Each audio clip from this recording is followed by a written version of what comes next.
The Samaki Janabalawege has drawn up plans to organize a protest at Hyde Park tomorrow afternoon titled People's Force Against the Cursed Government. Police requested for an order preventing the protest from taking place in violation of health guidelines released by the Director General of Health Services.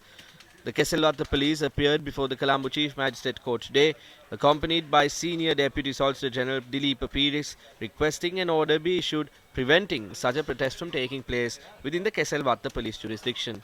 Explaining facts, Senior Deputy Solicitor General Dilip Piris requested courts to issue an order which would ensure the lives of the general public are not thrown in jeopardy in terms of COVID-19. However, Colombo Chief Magistrate Buddhika Sriragala turned down the request, ordering the police to carry out their duties if protesters act in violation of health directives. Meanwhile, similar requests made by the Vallampitiya Mulleriyawa and Gotatuwa police stations from Magistrates Court number 2 as well as requests made by the Bambalapitiya, Narahimpita, Kirulapana and Blumendal police stations from Magistrates Court number 4 were rejected as well.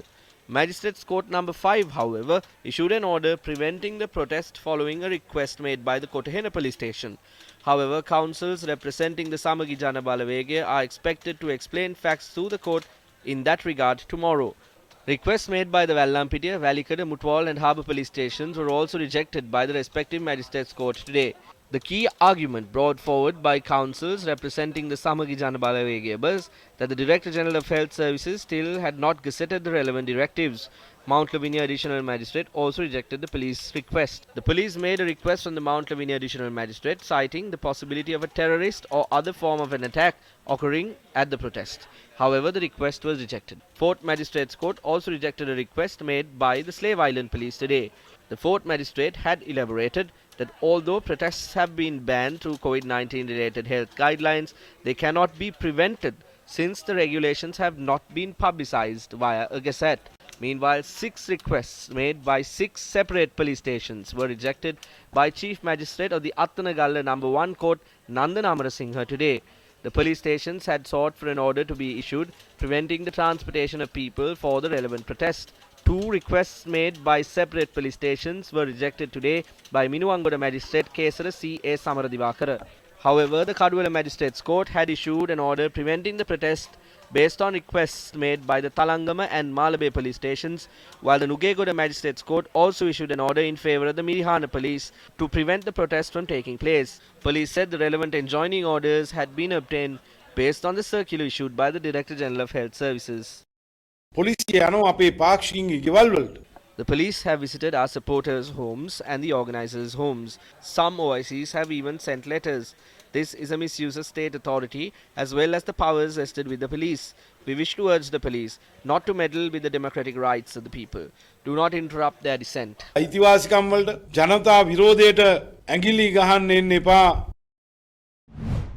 Views were expressed in Parliament on the protests that are to be held by the Samagi Janabalawege tomorrow.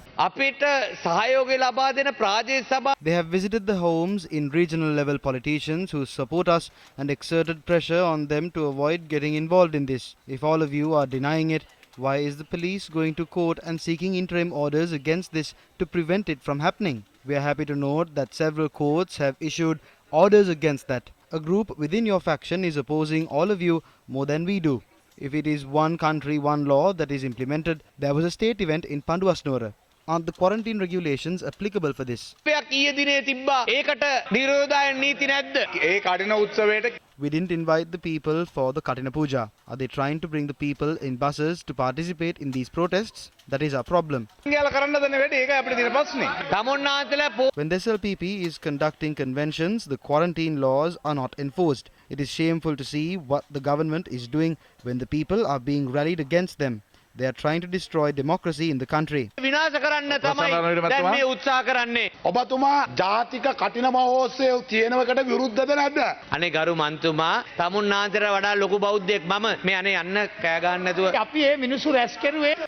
rally the people to spread COVID-19. It was your party that dragged the teachers onto the streets to protest and pushed them to the brink of death.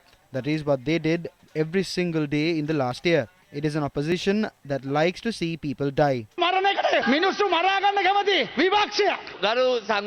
Regardless of what you say, my point is that there is no one country, one law. Why are you afraid? Are the chief government whip and everyone in the government afraid of talking about this? I don't know what's the reason.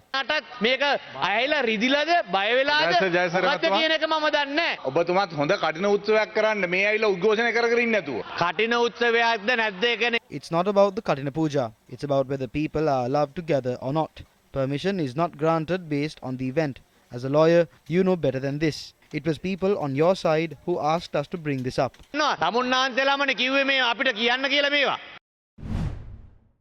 Meanwhile, Health Minister Keheli Rambukwala told a media briefing today that protests that create public gatherings won't be allowed. There was a shortcoming in our gazette. That is what they used to argue in court. We have amended that gazette. We have decided to temporarily suspend all public meetings or pocket meetings. The Health Ministry won't allow this to happen. If someone is trying to achieve ulterior motives, the Health Ministry won't agree to that, or any decisions that are made as trade union actions.